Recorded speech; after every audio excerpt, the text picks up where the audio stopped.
E veio a mim uma palavra aqui para essa noite.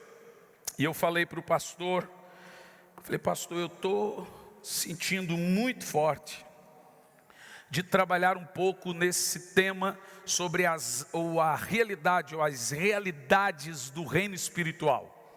Falar sobre batalha espiritual e daí terminarmos orando pelas famílias, seja por cura, seja por libertação.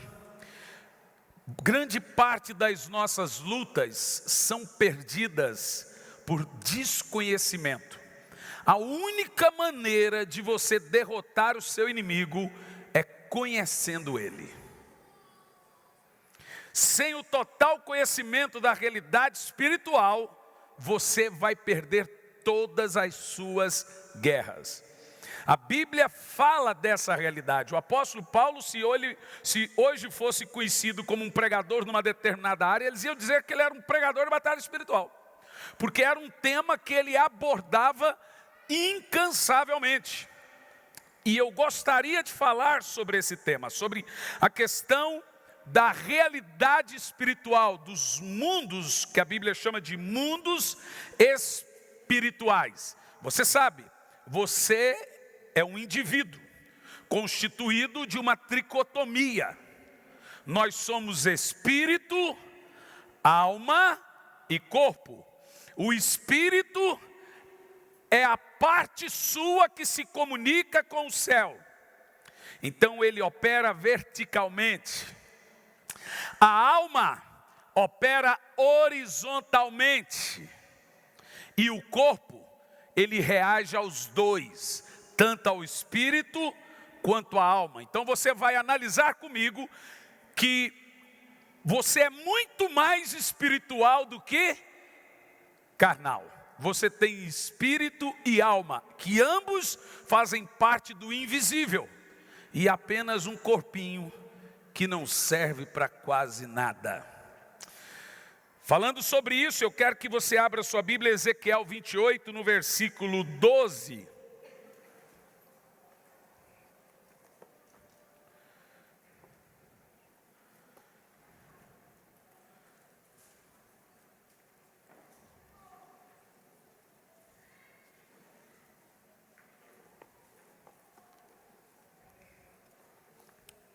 O texto diz assim, Ezequiel 28, versículo 12. Filho do homem, levanta uma lamentação sobre o rei de Tiro. Preste atenção. Tiro era uma cidade fortificada da Ásia, uma cidade muito potentosa, poderosa. E o rei de Tiro, tem aí uma discussão, ele se chamava Itiobalus. E ele era um rei muito arrogante, muito orgulhoso. E Deus agora usa esse rei para confrontá-lo. E no meio dessa confrontação ao rei de Tiro, Deus vai usar um indivíduo como exemplo dessa confrontação. Basicamente, nós temos esse padrão também em Isaías, quando Isaías vai confrontar o rei da Babilônia. E Deus usa Lúcifer como exemplo do orgulho do rei da Babilônia. Então, se nós queremos saber sobre a realidade do reino espiritual, ela começa aqui. E diz assim, filho do homem, levanta uma lamentação sobre o rei de Tiro. E dizes, assim diz o Senhor, tu eras o selo da perfeição, cheio de sabedoria e formosura. Pode continuar, vai indo. Estivestes no Éden, agora fica claro que não está falando mais do rei. Estivestes no Éden, jardim de Deus, cobria de toda pedra preciosa, cornália, topázio, ônix, crisólito, berilo, jaspe, safira, carbúnculo, granada, esmeralda e ouro. Atento a um detalhe, Lúcifer era essas pedras, ele não vestia, ele foi feito dessas pedras. Então todas as pedras preciosas que você tem no mundo foram feitas a partir dele. Você quer ver? Em ti se faziam teus tambores e pífaros. Outra coisa que ele tinha, sons no corpo. No dia em que fostes criado, foram para ti isto preparado. Então, basicamente, você percebe que todas as pedras preciosas que nós temos foram feitas a partir do corpo desse ser. Se você estudar a geologia da Terra, você pesquisa hoje na internet a origem das pedras preciosas. Uma delas, o ouro. E se você pesquisar o ouro, você vai ver que o ouro não tem átomos terrestres. Uma coisa mais estranha. O ouro não é da Terra. É óbvio que não. Se você vê o céu, é feito de ouro. As ruas são de ouro. O rio é feito de cristal. Todas as pedras preciosas são extraterrestres. Fica evidente isso. Mas uma coisa que me chama a atenção nesse texto, e continua dizendo, aqui falou sobre a composição corporal de Lúcifer. Ele era isso, e brilhava como ouro. Continua. No verso em diante.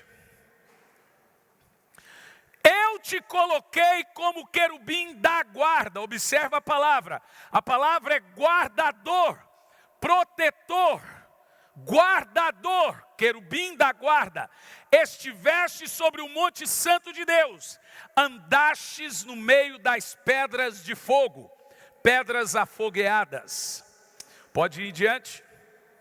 Perfeito eras nos teus caminhos, desde o dia em que fostes criado, até que se achou iniquidade em ti. Pela abundância, agora olha o que você está lendo comigo na Bíblia. Estamos falando de Lúcifer. Pela abundância do teu comércio. Sabe, eu fico me perguntando, que tipo de comércio? Pela abundância do teu comércio, o seu coração se encheu de violência, e pecastes, pelo que te lancei profanado, fora do monte de Deus. E o querubim da guarda, ó querubim da guarda, eu te expulsei do meio das pedras afogueadas. Então preste atenção nisso, para entendermos a realidade muito poderosa que nós temos no reino espiritual. Alguns teólogos consideram esse capítulo como apenas uma força de expressão, uma metáfora. Outros dizem que esse querubim era um título dado para Adão. Eu acho um pouco difícil. Adão foi feito da terra. A palavra Adam é vermelho. Adama. Adão não tem composições extraterrestres, nem você. Nós somos feitos daqui mesmo. O termo querubim da guarda, cheio de 10 pedras preciosas. E o que é mais interessante, que quando Deus levanta Arão, no peitoral de Arão tinha 10 pedras. E eram essas 10 pedras. Esse texto nos deixa muito claro que, pelo visto, Lúcifer era uma espécie de sacerdote. Alguns dizem que ele era ministro de louvor. É provável, nós não temos isso na Bíblia. Mas o termo se dá pelo fato de que ele tinha composições musicais. Nós temos várias classes de anjos no céu, para não falar raças. Nós temos anjos com cara de animais. Você lembra dos seres viventes? Leão, cordeiro. Anjos com cara de homens e anjos até com cara de serpente, gente. Em Isaías 1, no versículos... em Isaías 6, no versículo 1, usa-se o termo serafim. A palavra serafim é réptil de fogo. E aquele serafim tocou em Isaías. Então nós temos classes de anjos que têm 2 asas, classe de anjos que tem 6 asas, classe de anjos que tem 2 asas, 6 asas, classe de anjos que tem asas que tapam o rosto, asas que tapam os pés e 2 para voar. Nós temos os chamados querubins, e é uma classe de governos. Esses querubins são anjos que Deus fez para governar sistemas, governar ambientes. E Lúcifer era um querubim. Nós temos os serafins, que são anjos protetores, anjos purificadores. Por exemplo, esses serafins, eles andam como que um carro de fogo. A Bíblia diz que Deus monta em dois serafins e anda. Provavelmente Elias foi arrebatado por um serafim, que era um carro de fogo. Deixe-me te mostrar uma coisa, eu não sei se ele está na internet, se ele conseguir achar no meu Instagram. Eu estava pregando num culto recentemente e uma irmã tirou uma foto. E do meu lado apareceu um anjo de fogo. E esse anjo dava a altura do púlpito. Basicamente é mais ou menos assim. Porque quando nós falamos de Adão, você imagina que Adão era assim igual nós. Baixinho, com essa cara de lata. Pense o seguinte, Adão, a Bíblia diz que ele era igual aos anjos em força e poder. Então provavelmente ele devia ser muito alto. Qual é o tamanho médio de um anjo? Depende muito. A Bíblia diz que as portas da cidade santa têm 12 metros. E os querubins encostam a cabeça na porta. Então, mais ou menos, calculamos que esses anjos têm aí aproximadamente mais de 10 metros de altura. Provavelmente Adão tinha mais de 5 metros. Ele era muito grande e muito forte. E o pecado fez acontecer essa coisa que nós somos hoje em dia. Então, basicamente, para você entender o que eu estou falando, Lúcifer era uma classe de anjos, querubins. Nós temos os anjos que têm a afeição dos homens. Miguel é um anjo que é chamado de homem, porque se parece com homens. Gabriel também é chamado de o homem Gabriel. É um anjo que tem cara de homens. São as classes de anjos. E o querubim também é um anjo que tem cara de homens. Agora escute isso. Uma coisa interessante que eu tenho aqui nesse texto, a hora que achar a foto pode colocar. Diz assim, ó. Estivestes no Éden, jardim de Deus. Eu quero ser bem instigador aqui nessa noite. Se Lúcifer esteve no Éden, quando foi isso? Porque quando nós vemos a história de Adão, ele já é a serpente. Quem está entendendo o que eu estou falando? Mas essa história é o que nós chamamos de história de eternidade passada. Você já leu na Bíblia ou já viu alguém pregando sobre eternidade passada e eternidade futura? Você sabe que quando eu comecei a estudar a Bíblia, quando o pregador dizia, na eternidade passada, eu, hã? Na eternidade futura, eu, hã? Para mim, eternidade é eternidade. Como é possível existir eternidade passada e eternidade futura? Deixe-me te explicar. Toda vez que você lê na Bíblia o termo eternidade passada, está falando de uma eternidade não contada. Quando foi que Deus criou os anjos? Quando foi que Deus criou o céu, por exemplo? Olha lá, gente. Tem como pôr nessa do meio também?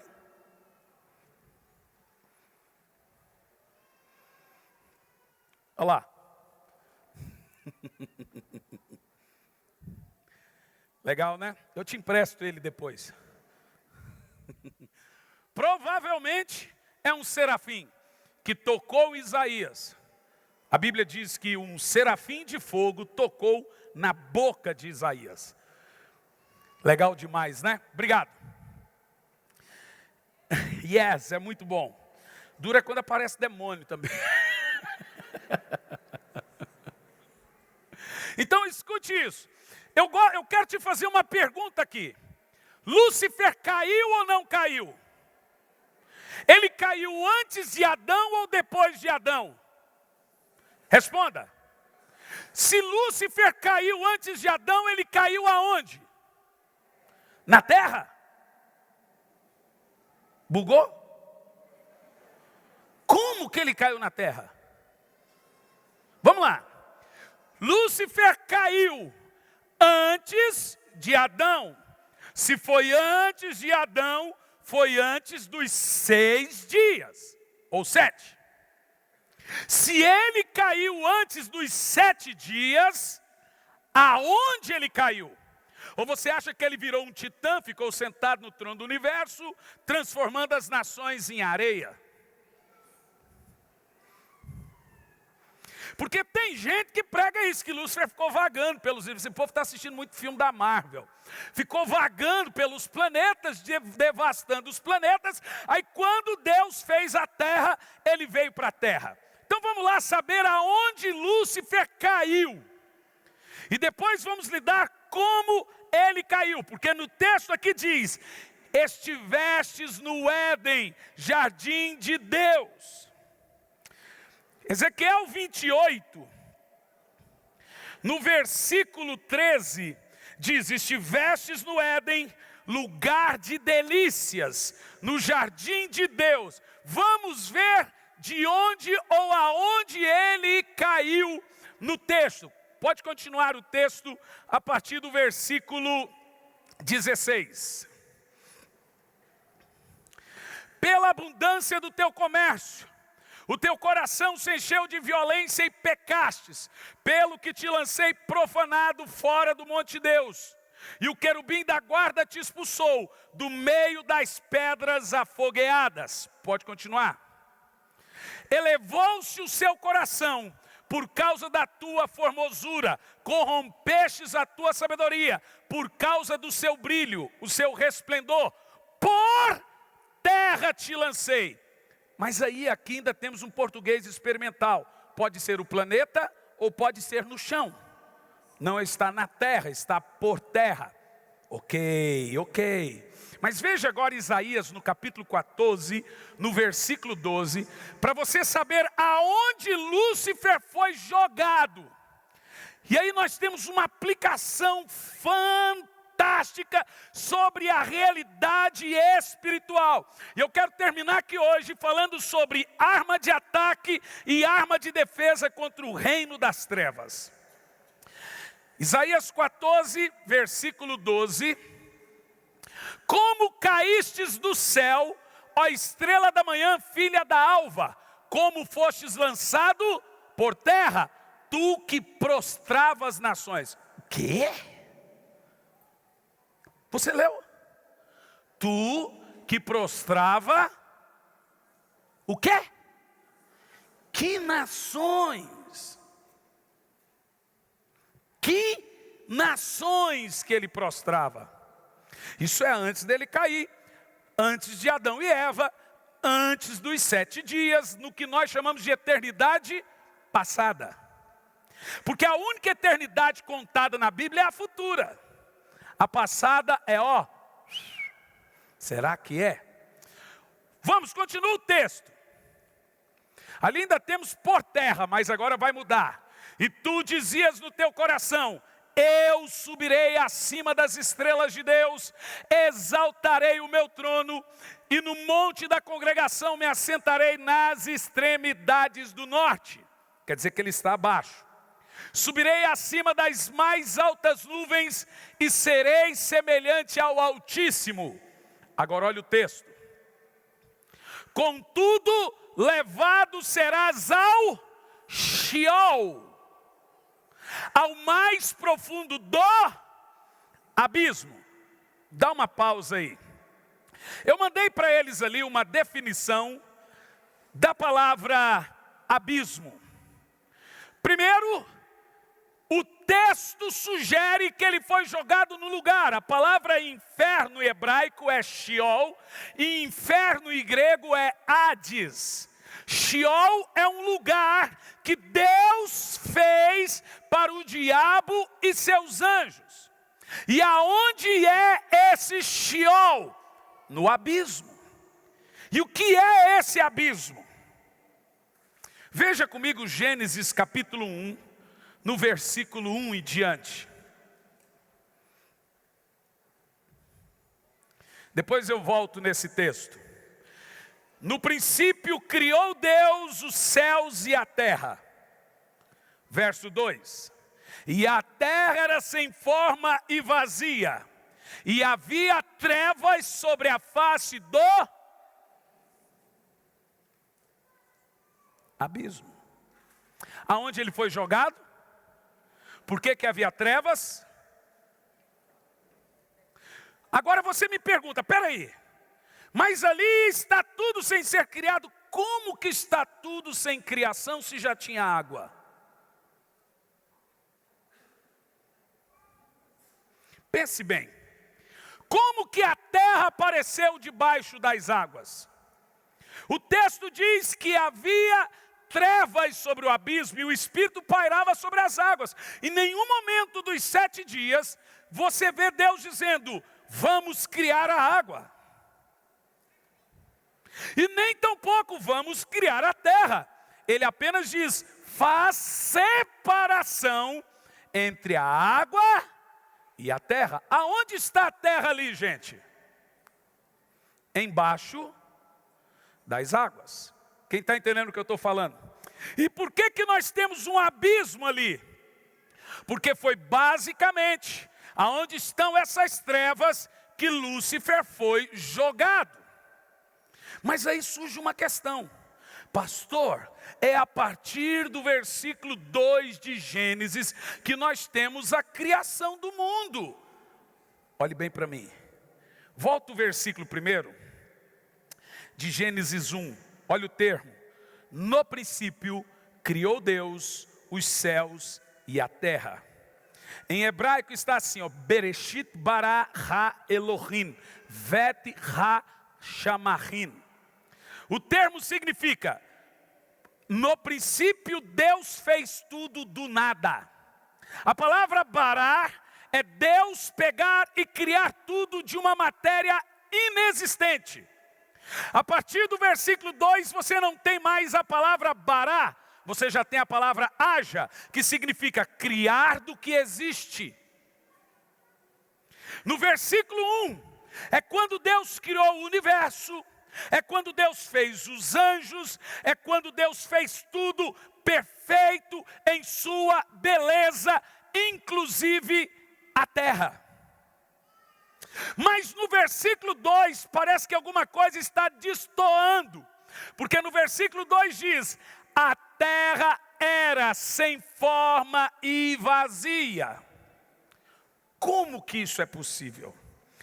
Eu pus ali a tradução, põe para mim, acha para mim o termo. Eu gosto que você olhe isso para mim, porque tem como aumentar, pôr nessa tela do meio? Também? Preste atenção, o termo que nós temos ali é a palavra vazia. A terra era sem forma e vazia. Ali nós temos a palavra hebraica, é borru. Borru não significa vazia. Borru significa o quê? Leia lá comigo. Agora volta o texto anterior. A outra definição, que nós temos a palavra torru, sem forma. A palavra sem forma e vazia. O que se diz ali, torru, borru.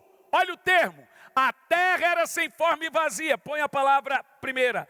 A palavra sem forma. Torru, borru. Olha o que diz torru. Torru significa, olha lá comigo. Torru, o que significa? Estar devastado. Então, na realidade, o que você está vendo aqui comigo é que a terra se tornou devastada e vazia. E o que fez a terra se tornar devastada e vazia? Uma guerra. Em Gênesis capítulo 1, Deus cria tudo muito perfeito. E Ele coloca nessa terra que Ele chama de Éden mineral, como você leu comigo em Ezequiel 28. Estivestes no Éden, no jardim de Deus, anjos. E o líder desses anjos era um governo, chamado Lúcifer, ou Eiliel, é o seu nome de anjo. Quando você pega os indexes da Torá, lá está o nome dele. Na Bíblia apenas sugere o título da sua função. Esse querubim da guarda era o responsável por esse mundo de adoração que tínhamos na eternidade passada. E essa terra foi habitada por anjos. Por isso que você leu no texto que esses anjos que estavam aqui, eles eram perfeitos. Havia um lugar de adoração. É um Éden antes de Adão e Eva, como lemos em Ezequiel 28. Estivestes no Éden, você era o guardião das pedras preciosas. Mas a Bíblia Sagrada diz que esse ser foi enchendo o seu coração de violência e pecou. Ele pecou por arrogância, ele pecou por violência, ele caiu. No verso 15 diz, de Ezequiel 28, naquele tempo eras perfeito e irrepreensível. Os teus sentimentos e atitudes, desde o dia que fostes criado, até que se observou malignidade em ti. E no verso 16 diz assim, por intermédio dos teus negócios sobre a terra. No verso 16, por abundância do teu comércio, se encheu de violência.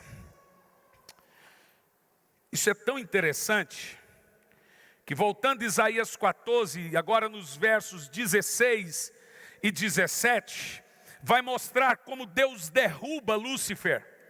Quando a terra se enche de violência, quando a terra se enche de profanação por causa de Lúcifer, Deus chama esses anjos no céu.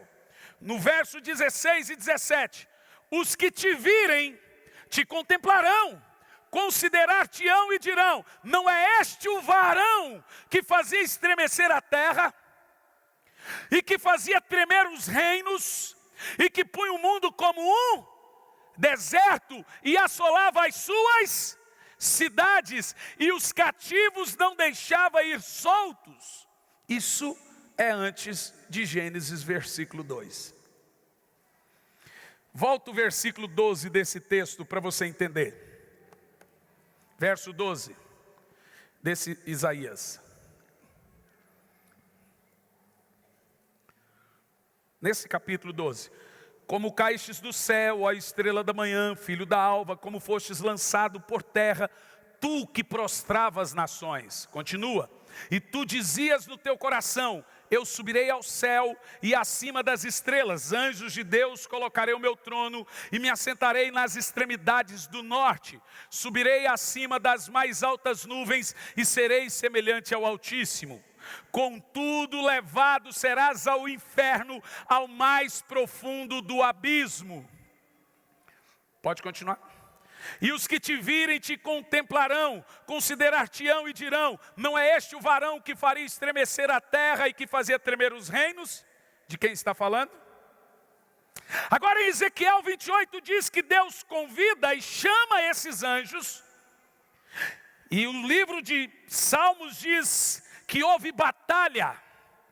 As nações se embraveceram, os reinos se moveram.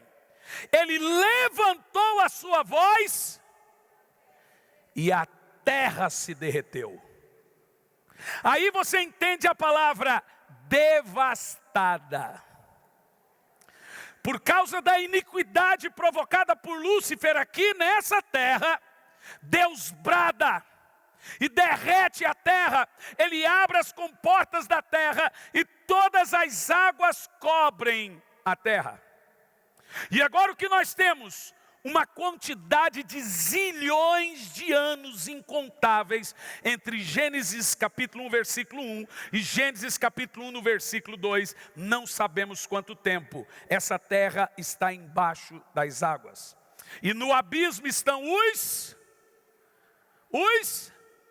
anjos caídos e Lúcifer. Mas será que eles foram lançados na terra, nessa terra? Veja Apocalipse capítulo 12, no versículo 1, por favor. E viu-se um grande sinal no céu, a mulher vestida de sol, tendo a lua debaixo dos seus pés e uma coroa de 12 estrelas sobre a sua cabeça. Continua.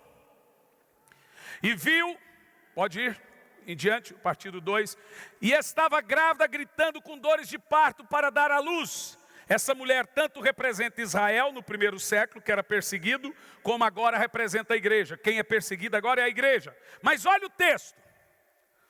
Viu-se também outro sinal, um grande dragão vermelho, que tinha 7 cabeças e 10 chifres, e sobre as suas cabeças 7 diademas. E a sua cauda levou após si a terça parte das estrelas do céu.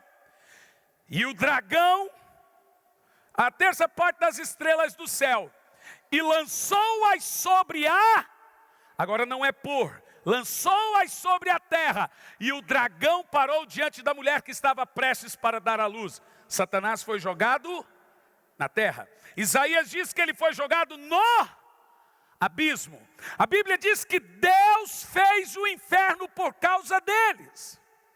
O inferno veio a existir. A Bíblia Sagrada diz que Deus acendeu o fogo do inferno por causa de Satanás e por causa dos seus anjos. E não pense você que o inferno está no espaço sideral, numa espécie de buraco negro.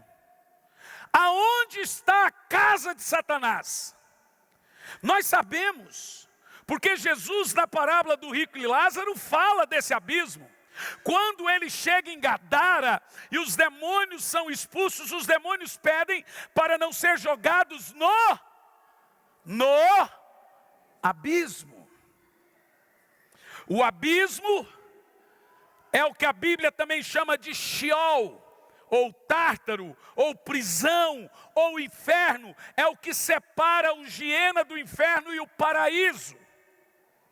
E o inferno foi aceso por causa da ira de Deus, para ser e passar a ser a morada dos demônios. Jesus diz que ele foi feito para eles, para Satanás e para os seus anjos. Resta-nos saber um pouco sobre isso. Deuteronômio 32, no versículo 22, veja comigo. Deuteronômio 32, versículo 22. Porque um fogo se acendeu na minha ira, e arde até o mais profundo O fogo do inferno não é do diabo, o fogo do inferno é de Deus. Satanás nunca na Bíblia é taxado por alguém que possui ou produz fogo. O fogo que arde no Sheol é o mesmo fogo do céu. Deus é chamado tanto de fogo purificador, como de fogo consumidor. O fogo que batizou os apóstolos matou Ananias e Safira. O fogo que não se consumia na tenda de Moisés matou os 2 filhos de Arão. Paulo diz que o fogo prova-nos, e esse fogo queima madeira, feno e palha.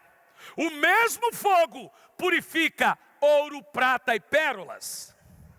Então o fogo que arde no inferno é o fogo santo de Deus. A Bíblia diz que Deus fez o fogo descer do céu até o inferno. E olha o que diz: ao profundo do Sheol. E esse fogo no inferno devora a terra com o seu fruto e abrasa os fundamentos dos montes. Falando dos vulcões. Está muito claro para nós que o fogo que emerge dos vulcões vem do Sheol. Você está lendo comigo isso, não? Leia você esse texto em voz alta, por favor.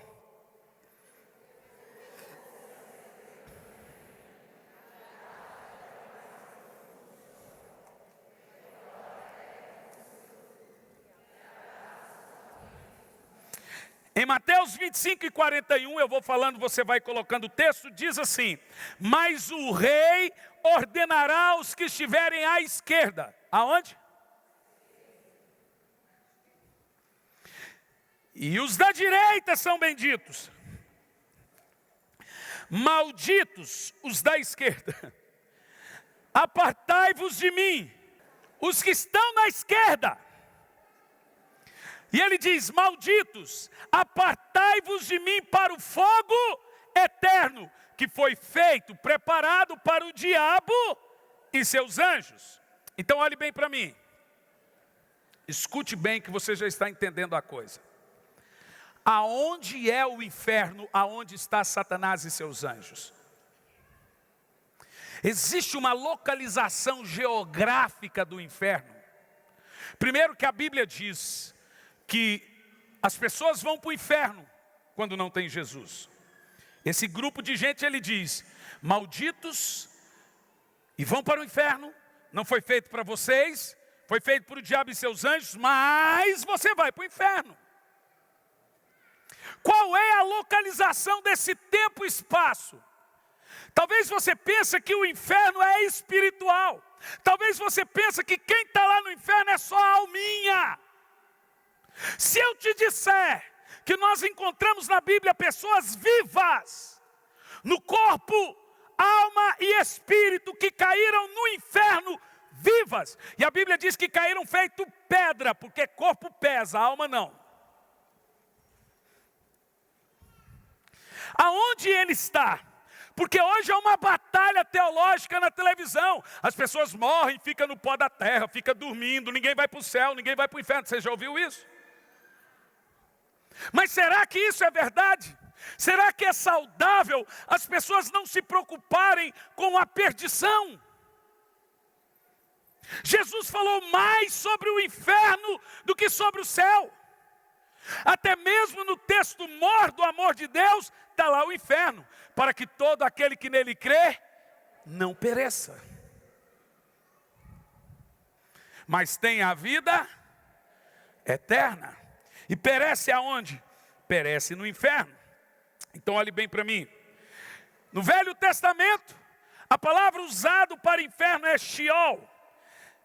Nós temos uma outra palavra usada que é Giena ou Vale de Rinom. Deixe-me te explicar o que é Vale de Rinom. É um lugar onde queima lixo. Israel tinha muito lixo. Então tinha um vale onde incinerava os lixos. E Jesus chamou o lugar onde vão as almas das pessoas para um lugar tipo o Vale de Rinom, para serem incineradas. E esse lugar ele chamou de Geena. É aonde estão as almas perdidas, separando-as para o julgamento. Em Salmo 9:17 diz assim: os perversos serão lançados no Sheol, no inferno, e todas as nações que se esquecem de Deus. Para onde vão as pessoas que se esquecem de Deus? Leia o texto em voz alta.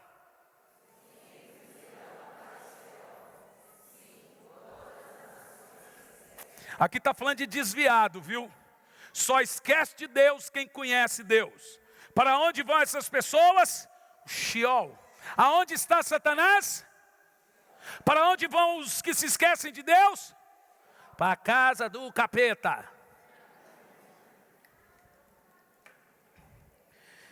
É mesmo. Em Apocalipse 1:18, Jesus diz assim: sou eu aquele que tenho a chave da morte e do inferno. Então veja bem, não é o diabo que leva você para o inferno. Foi Deus que mandou o diabo para o inferno. E é Deus que manda os ímpios para o inferno. Em Marcos 9:43, diz assim, Marcos 9:43, e se tua mão te faz tropeçar, aqui temos uma metáfora, corte-a. É melhor entrares maneta na vida, do que tendo as duas mãos e ires para o inferno, aonde o fogo não se apaga. Então está claro e evidente que o inferno existe. E ele está lá por causa de Satanás e seus anjos. A terça parte dos anjos. Eu não tenho como a gente fazer o cálculo. mas eu posso fazer ficticiamente um cálculo. Suponhamos que tenhamos 10 bilhões de anjos. Tem muito mais que isso. Se caiu a terça parte, para cada 10 anjos, quantos demônios? 3 demônios. Vamos arredondar para 3, que o meu forte não é matemática. Vamos, ou arredonda para 3 ou para 4. Pense o seguinte: para cada habitante da terra, nós temos 8 bilhões de habitantes, quase isso. Para cada habitante da terra, nós temos pelo menos 1 milhão de demônios. No mínimo. Meu Deus, pastor, que perigo. É verdade. Essa é a parte ruim. Mas a parte boa é que para cada demônio existente, tem 7 anjos.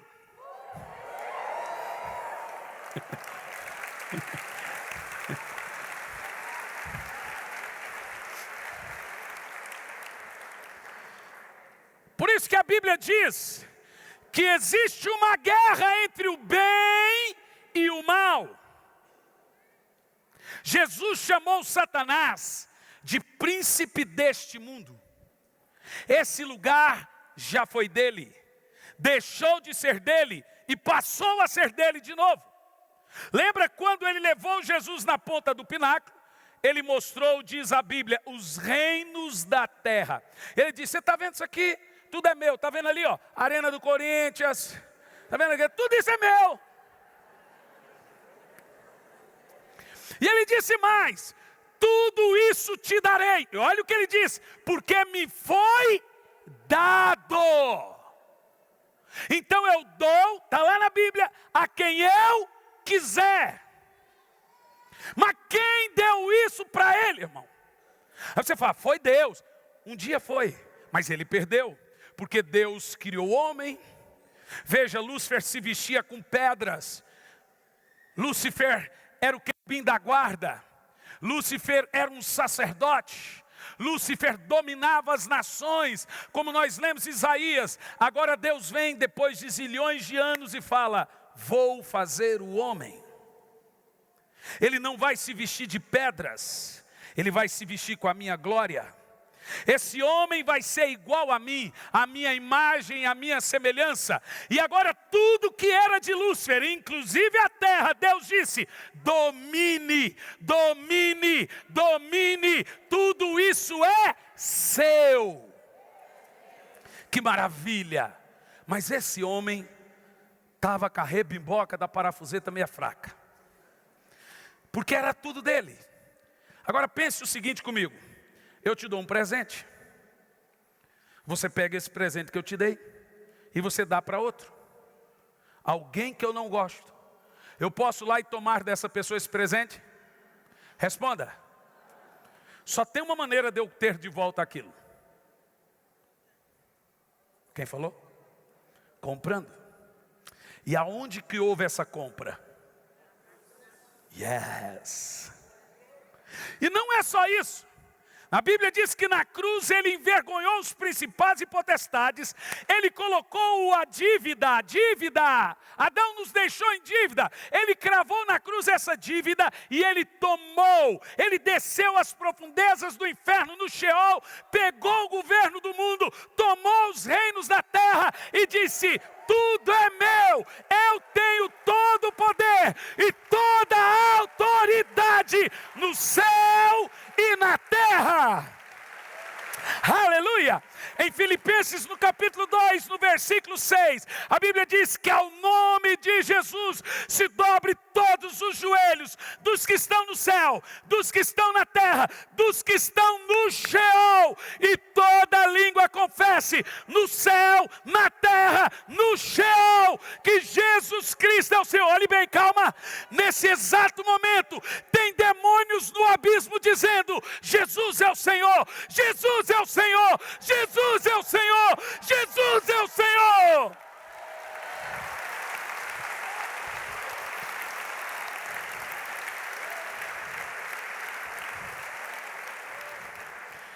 Mas pastor, onde que é o inferno? Você está pisando nele. O inferno, biblicamente falando, é no centro da terra. Sério, pastor? Não, estou brincando. O inferno não é num lugar. Apesar de ser morada de espíritos, ele é completamente físico. Quando a Bíblia diz que o mundo jaz no maligno, a palavra está plantado em cima do maligno. Vamos ver isso. Lucas 10, 15. Eu vou fazer isso primeiro, para você entender a importância do crente. Segundo, a importância da igreja. Terceiro, quem é você no reino espiritual? Lucas 10, 15. Tu, Cafarnaum, porventura serás elevado até o céu, até o Hades. Agora estamos no Novo Testamento, é grego. Hades é inferno. Até o Hades descerá. Agora escute o que você vai se surpreender. Antes da morte de Jesus, todos que morriam, sejam ímpios ou não, iam para o Sheol. Abraão foi para o Sheol. E às vezes você fala assim, por que Satanás contendeu com Miguel pelo corpo de Moisés? Ali nós temos uma briga jurídica. Porque você vê na transfiguração Moisés e Elias voltando, deixando claro que Moisés e Elias estão no céu. Se eles estão no céu, como pode se eles estão vivos? E como Moisés pode estar vivo se ele morreu? A Bíblia Sagrada diz que a morte reinou até Moisés. Fica evidente que Deus de alguma forma ressuscitou Moisés. Porque os mortos não voltam. E na transfiguração, nós temos Moisés, Elias e Jesus. Não é uma visão, eles vieram. Isso está muito claro para mim. Nós não temos só lá no céu esses dois, nós temos também Enoque. Homens, a Bíblia diz que carne e sangue não entra no céu. Mas nós temos Enoque, nós temos Elias, nós temos Moisés. Então a briga de Satanás pelo corpo de Moisés é uma briga jurídica. Ele tem direito às almas. Tinha. Ah, que vontade de falar agora, mas eu tenho que construir. Porque a Bíblia Sagrada diz que no Velho Testamento a configuração do inferno era um. No Novo Testamento, a configuração do inferno é outro. No Velho Testamento, eu acho que você deve ter aí uma foto feia que eu construí, dos 3 céus embaixo. É uma casinha que tem aí. Se você colocar para mim. A configuração do inferno antes da morte de Cristo é registrada em Lucas 16. Jesus fala do rico e do Lázaro. O rico morreu e foi para o inferno. Põe na tela do meio também. O Lázaro morreu e foi para o paraíso. A palavra paraíso está ali, ó. Lucas 16 e 22. Aqui nós temos bem detalhado. Primeiro céu, segundo céu, terceiro céu. Embaixo do primeiro céu, que é o céu dos homens, nós temos o lugar de tormento, Lucas 16, 23. O grande abismo, na ponta do abismo Tártaro, Pedro fala que é onde estão presos alguns demônios, outros soltos. Satanás foi lançado no abismo. Você lembra que Jesus conta que o rico diz que do Giena ele contemplou a Lázaro no paraíso. E lá do lugar de tormento ele disse: pai Abraão, manda Lázaro vir aqui, molhar a minha língua com água. Sabe uma coisa interessante? Apesar do inferno terem almas, as sensações são físicas. O camarada tinha sede, sentia calor e não perdeu as lembranças. Ele sabia que tinha 5 irmãos, ele sabia que tinha pais. Veja você que a morte não muda ninguém. Do jeito que você morre, você vai. E ele está no lugar de tormento. Essa era a configuração antes da morte de Cristo. Mas nós sabemos que Jesus morreu. E a Bíblia Sagrada diz que ele desceu às profundezas da terra. Você quer ver esse texto comigo? Diga amém. Em Efésios 4, versículo 9. Se prepara que eu quero que você vibra muito. Porque você precisa entender o que é a igreja, o que é ser crente.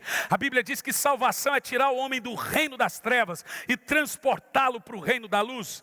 A Bíblia diz que ser crente é ser um outro povo. Você não é judeu, você não é do mundo, mas você é a igreja.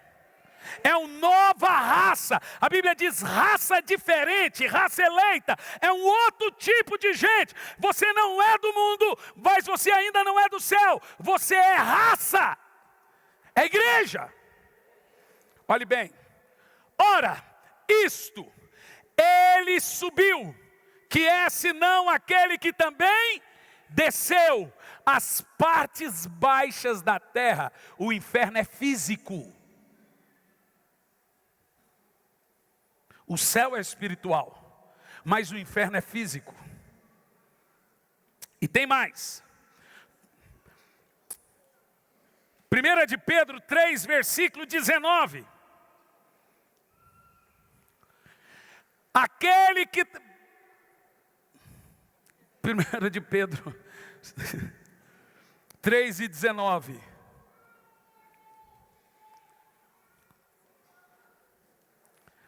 No qual também foi, agora olhe bem isso, e pregou aos espíritos em prisão. Continua o texto. Os quais, noutro tempo, foram rebeldes, quando a longanimidade de Deus esperava, nos dias de Noé, enquanto se preparava a arca, na qual poucas, isto é, 8 almas se salvaram. Presta atenção. Aqui a aplicação tem que ser muito bem exegética. Que daqui nascem as heresias. Esses dias eu vi um pregador dizendo que até Judas está salvo porque morreu antes de Jesus morrer. Não é isso que o texto está dizendo. Pastor, o texto está dizendo que Jesus pregou para os rebeldes pré-diluvianos. Eis. Nós temos 4 palavras na Bíblia para a palavra pregar. Uma delas é pregueira, de onde surgiu a palavra profetizar. Isso, Velho Testamento. Outra delas é eioélio. Outra delas é querigma, grego. Outra delas é querucho. Vou te explicar 2. Querigma é pregação. Querigma significa o quê? Boas novas. Tudo que se prega como boa notícia, a Bíblia usa o termo querigma. Quando Jesus disse, ide por todo mundo e querigma o evangelho, ele está dizendo, aplique uma boa notícia. Isso é querigma. O que é o evangelho? Dar a boa notícia que Jesus morreu pelos seus pecados e você não tem mais condenação. Basta você se arrepender e você está salvo. Esse é o evangelho. Isso é querigma. Mas nós temos também uma outra palavra na Bíblia para pregar, que é querucho. Querucho não é boas novas. Querucho é aplicar uma sentença. Vou te explicar. Quando Jonas foi em Nínive, a Bíblia diz que ele tinha que pregar. E a Bíblia diz que ele pregou 40 dias. Olha a pregação de Jonas. Em 40 dias, vocês vão morrer. Isso não pode ser uma boa notícia, gente. O que ele estava fazendo? Aplicando uma sentença. Então, querucho é pregação de juízo, é pregação de condenação, é pregação é uma profecia dura. Às vezes o profeta, Deus manda ele pregar querigma, às vezes Deus manda ele aplicar um juízo. Vai lá e diga, ô seu infeliz, miserável, a casa caiu. Isso é querucho. Quando a Bíblia diz que Deus desceu ao Sheol e pregou a esses antediluvianos, Ele não pregou para salvar, mesmo porque a Bíblia diz que só 8 foram salvos. Se Ele não pregou para salvar, por que Ele pregou? Ele aplicou a eles a sentença. Eles não sabiam por que estavam lá, então o Senhor não deixou eles ignorantes. Mas olha o que aconteceu. Ao pregar aos espíritos em prisão, ele foi ao paraíso. O paraíso era embaixo, todos desciam ao Sheol. Você quer ver?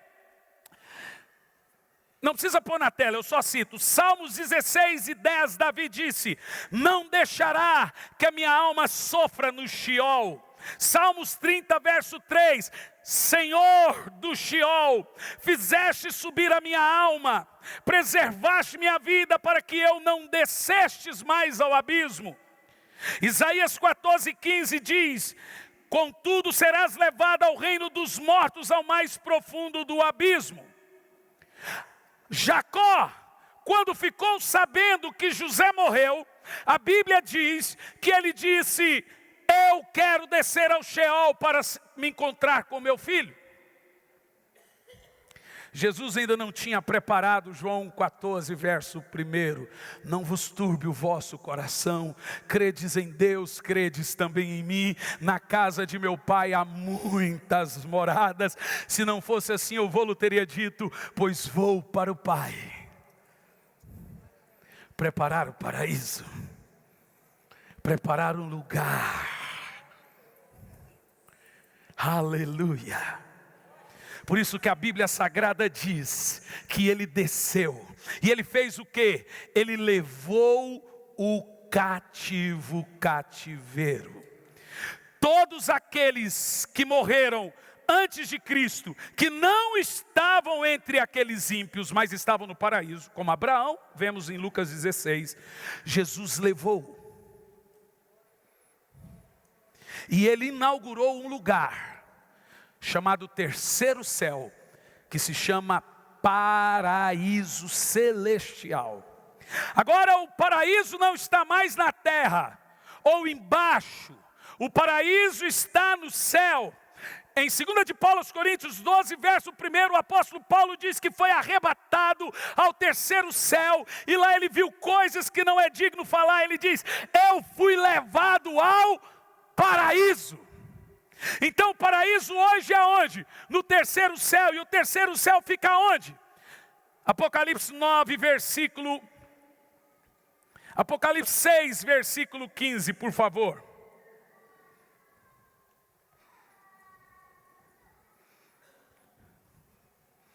E os reis da terra, e os grandes, e os chefes militares, os ricos e os poderosos, e todo escravo e livre, se esconderam nas cavernas e nas rochas das montanhas.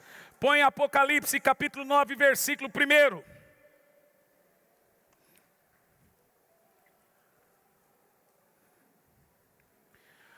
E o quinto anjo tocou a trombeta e viu uma estrela que caía do céu, e foi-lhe dada a chave do poço e o abismo é o que, gente?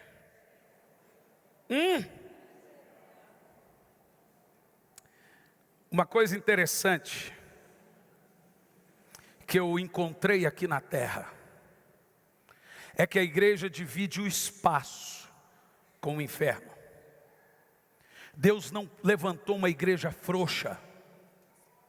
Deus só levantou a igreja aqui com uma missão: eu te coloco como ovelhas no meio de lobos. Na época que Jesus disse: levantarei a minha igreja, tinha muitas igrejas e muitos templos, tinha muitos reinos. Jesus agora separa um povo escolhido, e ele põe e chama esse povo de luz do mundo, sal da terra. E por que você tem o título de luz do mundo e sal da terra? Porque o mundo é dominado pelo príncipe desse mundo. Jesus disse: o príncipe desse mundo é chegado, só não tem poder sobre mim. Paulo chama ele de Deus desse século, que cega o entendimento dos homens, para que não veja a glória de Cristo. Você sabe o que é uma guerra espiritual?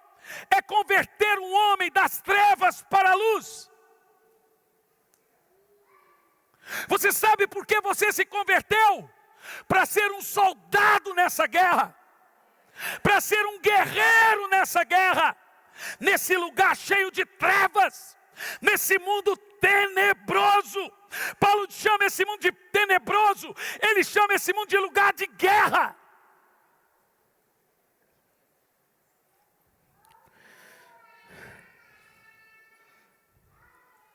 Deixe-me te dizer uma coisa: Satanás é o indivíduo mais poderoso da terra, depois de Deus. Ele é mais poderoso do que a ONU, do que a Alemanha, do que os Estados Unidos, do que tudo. Não há nada abaixo de Deus mais poderoso do que Lúcifer. Ele é tão poderoso que Jesus chama ele de valente. Jesus chama ele do valente que veio para pegar você e prender. Mas tem alguém mais poderoso que o diabo. Ele é forte, poderoso, é o grande valente. Mas Jesus disse: vindo outro mais valente, toma a armadura, toma tudo que tem. Veja, a Bíblia diz que Satanás não tem armadura, mas a Bíblia olha para você e diz: revesti-vos da armadura de Deus, para poder ficar firme contra as astutas ciladas do diabo. Sabe, Satanás é poderoso, Satanás é tudo isso, mas Jesus diz: eu vos dou poder e autoridade para pisar serpentes e escorpiões e sobre todo o poder do mal, e nada nos fará dano algum. Deixe-me te dizer, primeira coisa, não podemos desprezar o diabo. Paulo diz: não ignore suas astúcias. A Bíblia diz que nem Miguel ousou pronunciar contra ele palavra de juízo. Nós não temos força em nós, a nossa força vem do Senhor. Mas Jesus diz: em meu nome, cure os enfermos, expulse os demônios. Aonde você chegar, haverá libertação. Aonde você chegar, haverá cura. Olhe para mim, crente, você é um ser poderoso. Pedro andava e a sombra dele curava as pessoas. Eu estou aqui para dizer que você é alguém sobrenatural. Há poder de Deus na sua mão, há poder de Deus na sua casa. Você tem poder, e o seu poder se limita em desfazer as obras de Satanás nesse mundo. A igreja está aqui para expandir a luz. A igreja está aqui para expandir esse reino, o reino de Cristo. E eu concluo.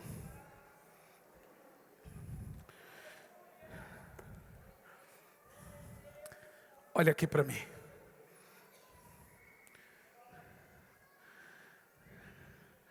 Como você se torna um soldado nesse exército? Quando você é um crente, Paulo diz assim: porque as armas da nossa guerra não são carnais, mas são poderosas em Deus para destruir as fortalezas. Bom, a Bíblia diz que nós temos armas, especificamente apenas duas. Uma é de ataque, a outra é de defesa. Qual é a arma de ataque? Jesus disse: em meu nome, ataque os demônios. Com o nome de Jesus, nós atacamos. O nome de Jesus é arma de ataque. E a Bíblia diz: qual é a arma de defesa? Quando Satanás vem contra você, em Apocalipse diz que nós o vencemos pelo sangue. A Bíblia diz que quando o anjo da morte desceu no Egito, as casas que tinham sangue eram protegidas. Então olhe bem para mim, com o nome você ataca, com o sangue você se defende. Com o nome você ataca, com o sangue você se defende. Eu não durmo sem usar essas duas armas. Uma vez eu tive uma visão. E nessa visão estava cheio de demônios. E toda vez que eu pronunciava o nome, eles davam 3 passos para trás. Mas eles voltavam. A Bíblia diz que Satanás foi embora depois de ter tentado Jesus e diz: por um tempo, breve tempo. Você precisa entender usar essas armas. Eles recuam, mas voltam. E quando ele te ataca, quando você sai de casa, tem uma batalha, começa a clamar o nome. Porque deixe-me te dizer, o nome de Jesus não serve para o diabo. O nome de Jesus serve para Deus. O Senhor me deu a revelação do nome do sangue. O sangue é uma chave de ordem para anjos. Quando você fala, há poder no sangue, ou em nome de Jesus, a Bíblia diz que aos seus anjos, Ele dá ordem ao nosso respeito. Pronunciar o sangue, ou clamar pelo nome, faz os anjos de Deus guerrearem ao seu favor.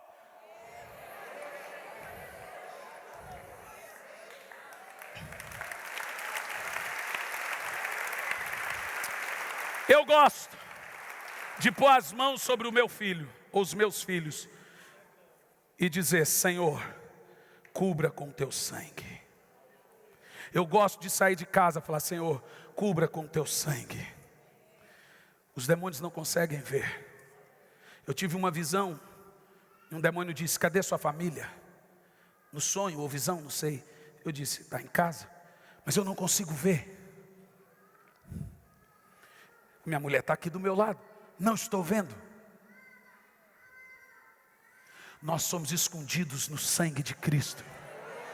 A Bíblia diz que debaixo das suas asas estamos seguros. Não tenha medo de bruxaria, feitiçaria, demônio, principado, potestade. A Bíblia diz que eles são vencidos. A Bíblia diz que Ele despojou e cravou lá na cruz a cabeça da serpente no seu calcanhar e venceu as trevas. E Ele veio a você e diz: eu te dou esse poder, eu te devolvo o reino do mundo. Fique em pé no seu lugar.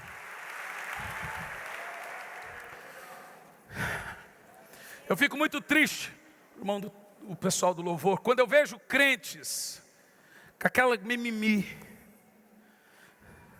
Irmão, aprenda 2 coisas: posição e condição. Sua posição, a Bíblia diz que você está sentado com Cristo nessa guerra.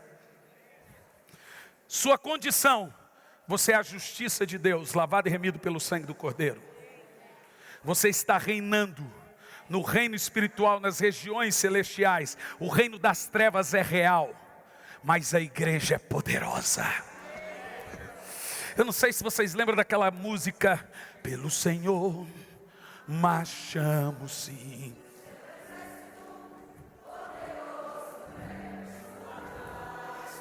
Só quem é igreja, só quem está feliz de ser parte desse exército. Vamos cantar o canto da vida. Glória a Deus. Vencemos a Só quem é a igreja toda militante. arma contra perecer. Pelo Senhor, vamos marchar. Pelo Senhor marchamos.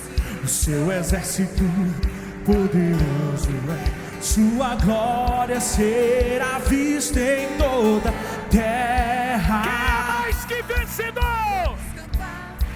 O canto da vitória. Glória a Deus. Vencemos a batalha. Toda arma contra nós perecerá. Essa é a melhor parte.